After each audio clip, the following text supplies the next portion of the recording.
Mga sangkay, nakakagulat po itong nangyayari ngayon doon sa Middle East. Lumalala na po talaga ang nangyayari at ngayon mga sangkay, ang Israel ay may panibagong kalaban na naman. At lumalala ang sitwasyon at ang nakakagulat dito mga sangkay ay ang eksena po na ginagawa ngayon ng China. Kaya nga ang tanong dito, papasok na ba tayo sa ikatlong digmaang pandaigdigan na posible po talagang mangyari, no? Ngayon kasi mga sangkay, itong Israel nagsagawa po ng isang matinding pag-atake laban po dito sa Lebanon. At nakakalungkot mga sangkay na balita, marami po ang pumanaw. Ang pagkakaalam ko mga sangkay, sa isang pag-atake pa lang, umabot po kaagad ng 500 mahigit na tao. Yan po yung pag-uusapan natin ngayon. Shoutout po sa lahat ng mga solid sangkay. Huwag niyo po kailimutan yung mga nanonood ngayon, mga bago pa lamang po sa ating channel. Paki-subscribe po yung ating YouTube channel. I-click nyo rin po yung bell at i-click nyo po yung all. Sa mga nanonood naman po sa Facebook, i-follow nyo po yung ating Facebook page. So, nakakalungkot itong nangyayari ngayon mga sangkay sa ating mundo. No na of course, gusto natin talaga ng peace eh. Lahat naman siguro sa atin ay gusto ng kapayapaan. But what we can see right now sa mga balitaan, mga sangkay, hindi po yun ang nangyayari. Ang nangyayari mga sangkay is imbis na magkaroon ng kapayapaan, nagkakaroon pa po ng mga sigalot yung mga bansa. Pagtindi po ng problema kagaya po ng nangyayari doon sa Israel. At eto mga sangkay ang matindi. Nagsalita po yung China na ayon po dito, suportado daw po nila ang Lebanon sa pag-aklas nito laban sa Israel. Nako, yan po ang ating alamin ngayon mga sangkay. Suportado ng China ang pag-aklas na isinasagawa ng Lebanon laban sa Israel. So ano yun? Aarmasan din ba ng China itong Lebanon? Kasi mahihirapan ng Lebanon kung ngayon kasi all out na talaga yung nangyayari. All out na digmaan na. Ang tanong, kakayanin ba ng Lebanon ang Israel? Alam po natin na advance ang technology, advance yung mga kagamitang pandigma ng Israel. So, papaano nila kakayanin ang isang napakalakas na bansa? So, yan po yung kailangan po natin malaman dito mga sangkay. Ano ang gagawin nitong China? Pagkatapos ng United Nations Summit for the Future 2024 sa New York, ay nag-usap si Chinese Foreign Minister Wang Yi at Lebanese Foreign Minister Abdallah Bohabib. Ito na ha, may pag-uusap ng ginawa. So, ano ba? Aarmasan ng China? O magpapadala mismo sila ng sarili nilang puwersa? Kapag nagkataon nito mga sangkay na gagawin ng China, baka talaga umabot tayo sa ikatlong digmaang pandaigdigan. Baka umabot po talaga tayo doon mga sangkay. Yan po yung ayaw na mangyari ng marami. Kasi syempre, ang Lebanon, China ang tutulong. Pwede ring pumasok kaagad mga sangkay itong Amerika na siyang backup. Actually ngayon, backup naman po talaga ng Israel yung US. 'Di ba? At maging ang mga bansa sa Europe.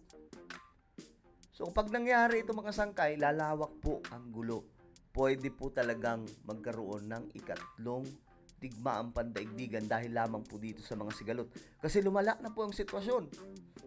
Iisa lamang po yung kalaban nung una na seryoso ng Israel.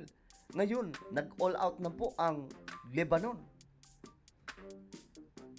So anong kahahantungan nito mga sangkay, no? Sabi ni Yi, matibay ang suporta ng China sa pinaglalaban ng Lebanon ukol sa kanilang soberanya at seguridad ng kanilang mga mamamayan.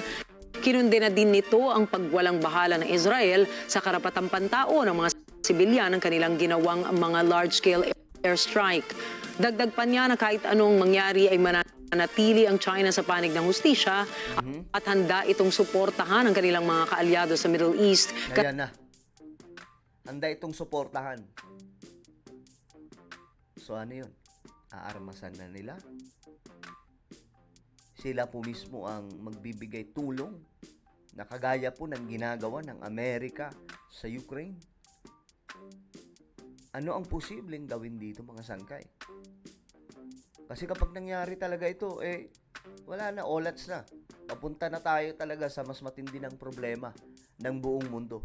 Walang iba kundi itong World War III na ikinakatakot ng maraming mga sangkay dahil hindi po ito magiging kagaya ng World War II. Nung ikalawang digmaang pandaigdigan, malala na yun. How much more sa panahon natin ngayon na malayo na po ang narating ng mga advance ng mga kagamitang pandigma. So, nakakakaba mga sangkay itong nangyayari sa Middle East. Kasi pwede po tayo hatakin na ito ang Pilipinas pa naman, sinong kaalyado? Amerika. Kapag nangyari yan mga sangkay, sa tingin nyo ba, hindi tayo mahahatak? Mayroon po tayong ugnayan ng Amerika, mayroon pong tinatawag na Mutual Defense Treaty. Yan na ang problemang kinakaharap ngayon, mga sangkay ng buong mundo. Kasama na rito ang Lebanon.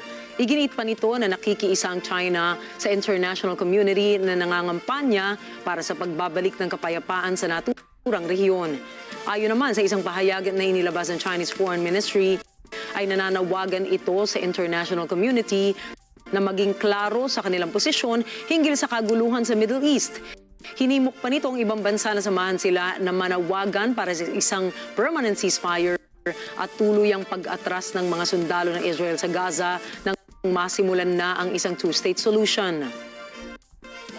中方高度关注当前利益紧张局势，对有关军事行动造成大量人员伤亡深感震惊。中方反对侵犯黎巴嫩主权和安全的行为，反对和谴责一切伤及无辜平民的行动。我们呼吁有关方采取措施，立即缓和局势，防止地区紧张局势进一步升级，切实维护中东的和平稳定和人民的生命安全。 Okay. So, yun po yung pahayag ng China mga sangkay. Ay nako, lumalala talaga itong nangyayari ngayon mga sangkay sa ating mundo. Ewan ko na lang kung hindi nyo pa rin naiintindihan na ang Biblia ay nagsasabi ng totoo. Hindi po basta fantasy ang nakasulat sa Bible, pero ito po ay naglalahad mga sangkay ng mga katotohanan tungkol po sa mga kaganapan sa ating planeta. Na bago pa po mangyari ay naipropesiya na. So lahat ng ito mga sangkay ay based sa propesiya na nakasulat sa Bible. At ang nakakakaba dito mga sangkay, yung mga susunod pang mangyayari. Ano ba ito? World War III is coming na ba mga sangkay? Well, ano po ang inyong opinion? Just comment down below. And again guys, pakisubscribe po yung ating YouTube channel. Huwag niyo pong kalilimutan. God bless everyone.